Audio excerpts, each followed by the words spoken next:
Joey Balistreri, long Italian last name, I know. I am here today working with some things from our friends at Jesse James Beads, and I'm having such a good time. I started to set up for my video and I couldn't help myself. As you can see, I've gotten a lot done. So I have two connector sets that are amazing. They're called Bling It glass connector sets. This is the emerald green and this one is the red. Isn't it beautiful? And these little connectors are gorgeously faceted crystals with a hole on either side, and that is precisely what I'm going to do with them. I'm going to make sort of a chain link bracelet using those connectors. I have this Color Trends bead mix in Gunmetal Roses Red, and I have pulled some things from that to make this really stunning pair of earrings. My whole jewelry set is going to be really elegant but a little bit edgy because of these really contemporary sleek lines from the Gunmetal Roses set and the disc spacers and the large open jump rings, and I'm going to be making my own ear wires for my earrings, and it's really simple. This is a great beginner project. So what I have in my little pot here are 10mm jump rings, and they are out of 20 gauge wire, and that's what I'm using to connect. So from the Gunmetal Roses, I pulled out all of these lovely textural disc spacers that were in there, and I am making an extender chain with my jump rings and those cool spacers. So it is simple connecting. I'm going to add one more to here. I'll show you what how simple that is. You just need the link and a jump ring, and I did have to go up to the 10mm jump ring for these just because of the width of the disc spacer. The hole is large enough to accommodate, but the width of the spacer going across the middle is what required a little bit larger jump ring, but it works beautifully, and it gives you all these places to connect your lobster claw clasp, but it's textural, like it's not just a regular chain. So I'm just making sure that my rings are closed really well, and just really close my jump rings. And look how cool that is. Isn't that amazing? I'm going to add one more ring, and that's going to be for a little dangle. I am a person that cannot stand for the last drop on an extender chain to be empty. I just feel like it's prime real estate for making something lovely to dangle from the bottom of either the back of a necklace or a bracelet. So that's what I'm going to do. Come on, little jump ring, get in there. Close this really well. And so this final loop, this final jump ring is ready for a little bauble, and I kind of already know what it's going to be. I've also cut apart two bead mixes. This Color Classics Burgundy, I'm sorry, not bead mix, bead strands.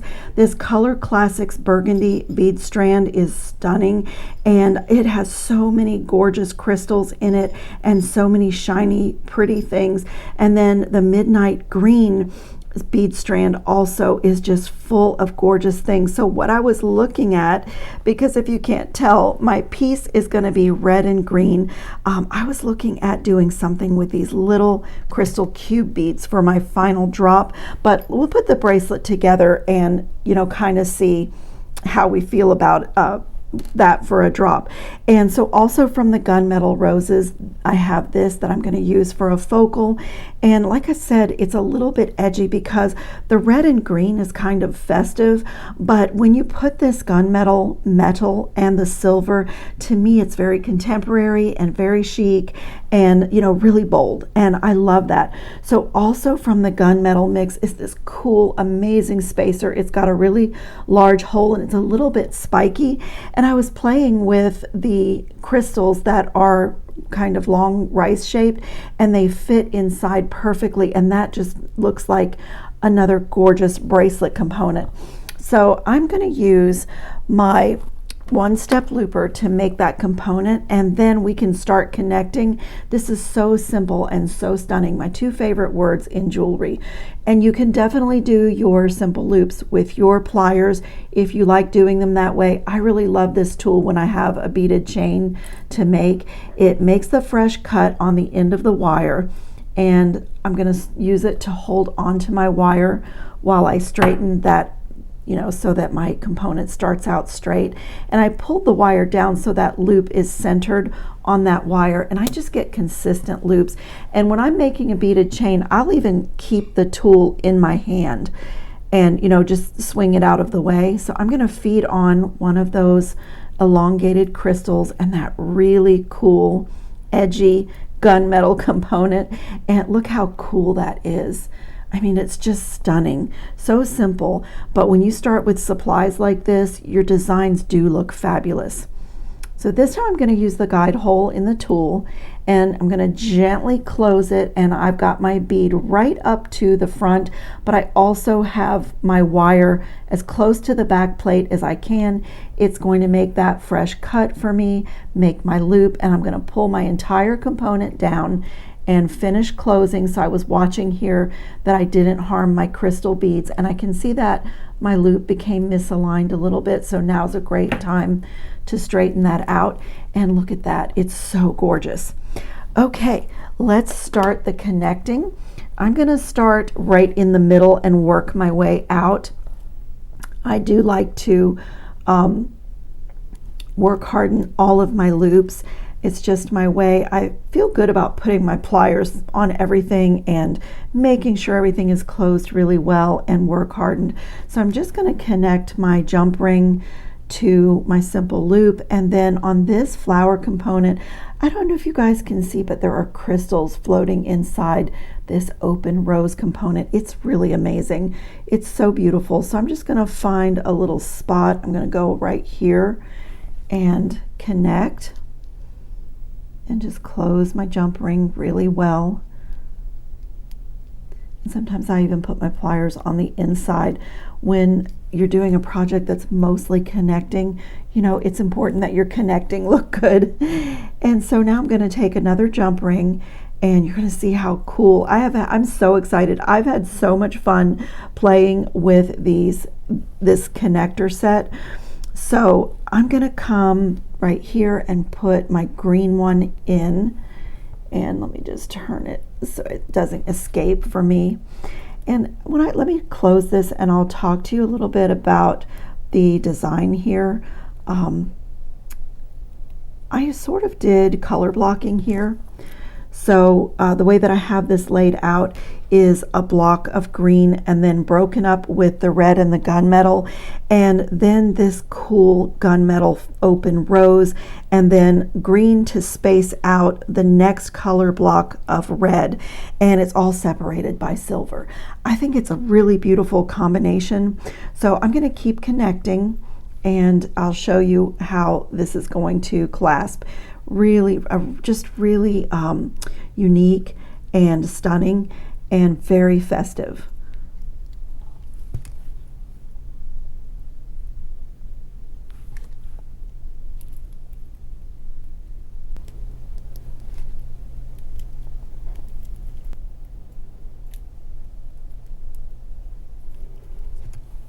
Look at this. Isn't that the most gorgeous bracelet? It's just a stunning chain, very slinky. It doesn't look great with my magical mystery bead box bracelets, but I just want to check my length. And the idea here is that this is adjustable. So this is the extender chain, and the lobster claw clasp will go on the other end, and it will be able to be hooked into any one of these rings. So for me, I want to get this length to be about at this link here so that this chain is dangling down. And this is super easy to adjust because we're simply opening and closing jump rings. So it's really, really easy to make this adjustable. So I'm going to connect my two more greens. And if I feel like it's too long, I can always disconnect one of the crystals and just set it aside for another project. So like, it's super easy to get your length right on this.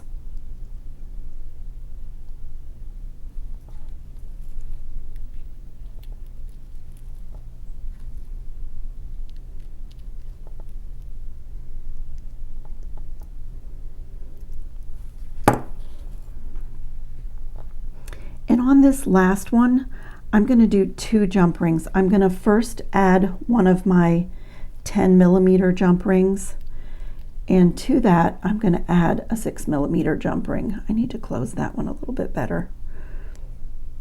And add my lobster claw clasp. It just makes clasping a little bit easier to have a smaller jump ring. So I'm just going to connect that and connect my lobster and close that really well. And now when I go to put this on, I can lay my extender chain across my wrist and bring this around, and very easily I can get a hold of my lobster claw clasp. And as I said, it can go anywhere on this really cool, edgy extender chain that's really made out of disc spacers. I'm so sorry. I was wearing these bracelets today and I just love these for summertime, but it's not making it very easy to see how gorgeous this chain is. But I really love it, and this is really, really easy to take on and off by yourself. This chain is just absolutely gorgeous. I mean, it's so slinky and just so malleable. I just love it. I want to sit and play with it. And obviously you could leave this very innovative extender chain. You could leave it with nothing on the final ring, but I really want to put something there. I always do. So I have a ball head pin here, and because of my color blocks, since red ended up being my last color block, then I want to choose something green that's going to be here, so, and alternate. So these are beautiful. These crystals are just so pretty, and that's a little bit chunky. I do have enough. I want to save one of these discs for my other earring, and I really love these crystal cube beads. Look at that. Isn't that gorgeous? That's so beautiful. And talk about edgy. Look at the facets. There's like mitered corners, and it's triangular, dimensionally triangular. What a gorgeous bead. And it's perfect to feature that as the dangle or the final drop. So I'm going to come, and this time I'm not going to use my one-step looper. I'm just going to put a bend in my wire and do a simple loop with my pliers by hand.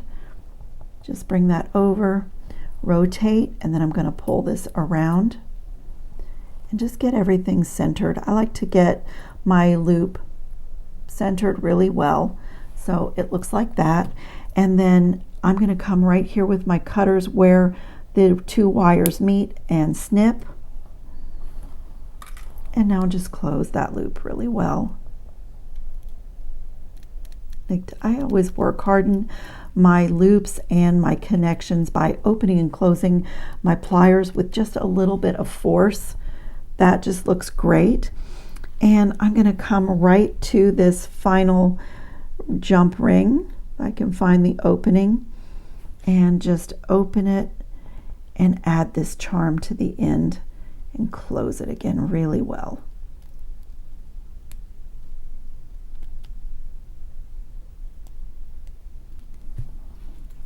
This is so gorgeous. I just love the color blocks, and I don't even feel the need to put a charm anywhere in the piece because the whole thing is just so bold and stunning. I have to put it on again. It's just so pretty and totally, totally adjustable. I'm going to come to this second. Oh, wow. That is just so pretty and so fun to play with. And I love the drama of this extender chain.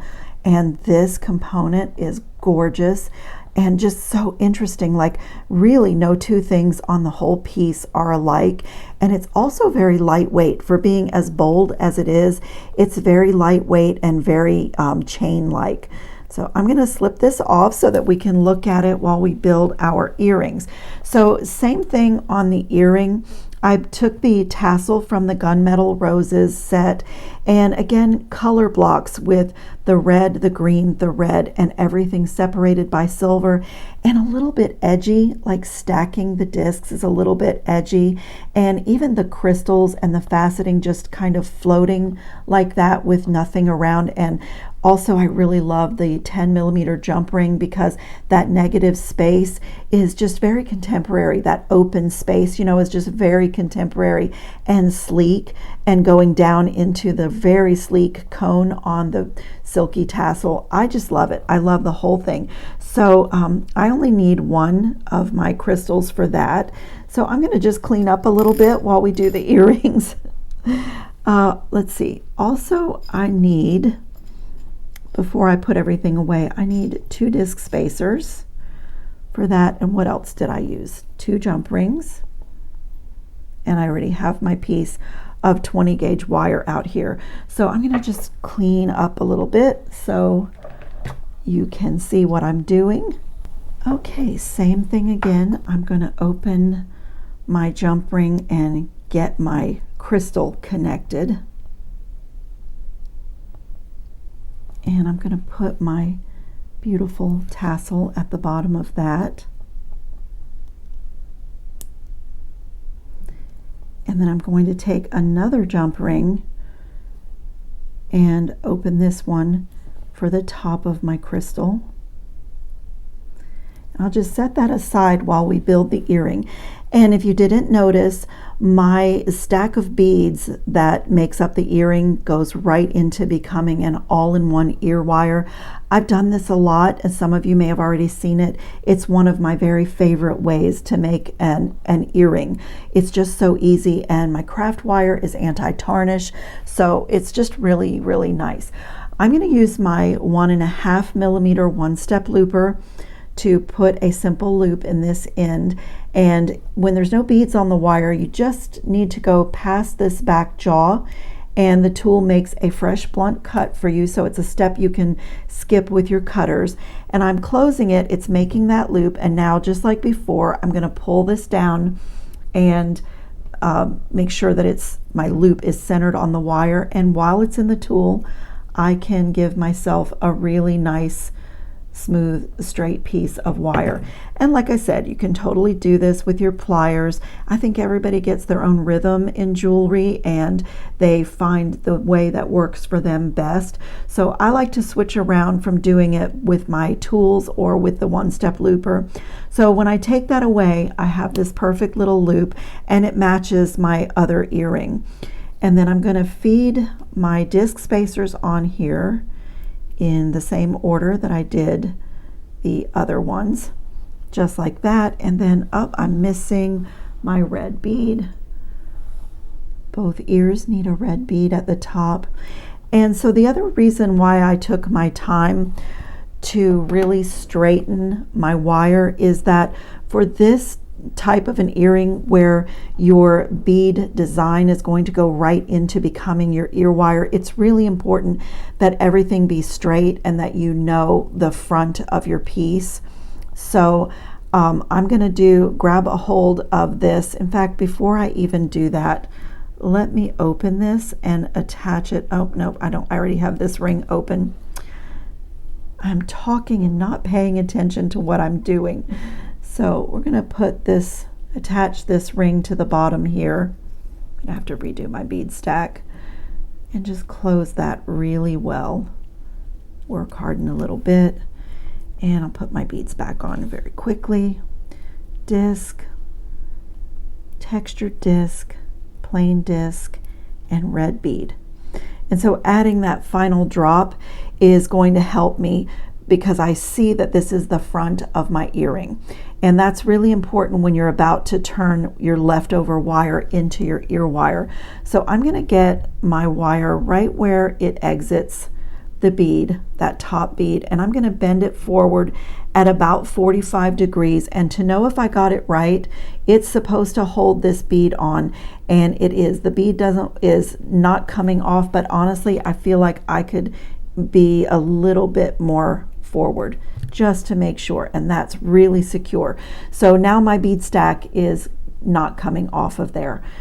And so again, making sure that I am looking at the front, I'm going to come in with my 6-step bail making plier, and really you can use any bail that any plier that you want, any bail. But on these, I chose my second to the largest step on here, and I want to say this is about 8 mm. I don't remember the millimeters on the steps of my tool, but really you could do any one. Let me make sure that that's the one I did. Yes, it is. Really, you could do any one. Sometimes I do the smaller one and make really small sort of French hooks. And if I'm doing a more contemporary avant-garde like piece like this where it's bold and edgy, then I'll usually go for a larger ear wire just for the architecture to add to my piece. Take a moment and get everything straight. And I'm just going to bend this over the back so it looks like that. And when I take it away, my ear wire is formed and it's just beautiful. And now I'm going to match these up and do my best to trim these at the same spot. The beads are always a little bit in the way, but just do your best.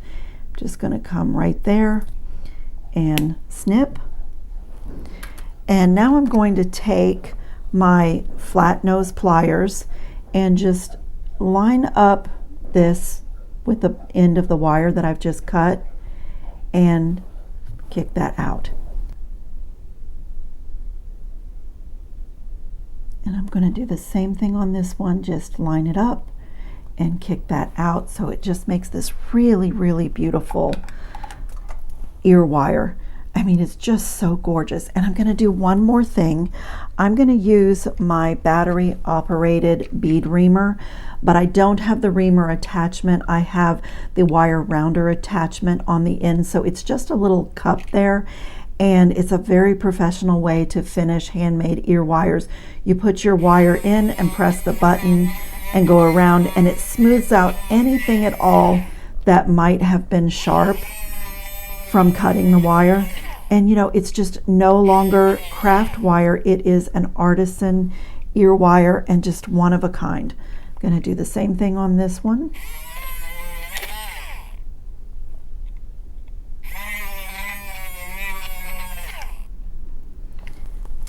And these beautiful earrings are finished. They are so fun and bold and flirty, but very chic, little bit edgy with some of the contemporary lines. I absolutely love this set. I love the cool extender chain on this bracelet, and I love how fluid and this is just absolutely stunning. Jessie James Beads is quite famous for their crystals and their boho beads and having really unusual metal elements on their bead strands and in their bead mixes. And these are classic items from their website, so check the description box for links if you need supplies and you want to give these projects a try. I just absolutely love this. This looks a little bit festive and a little bit holiday, but to be honest, you guys, I would wear this all the time. I mean, just year round, even with jeans and a white t-shirt. This is just a stunning, makes you look pulled together and polished and very chic. So I thank you so much for watching. I hope everybody is having a great summer, and I will see you in the next video. Ciao, friends.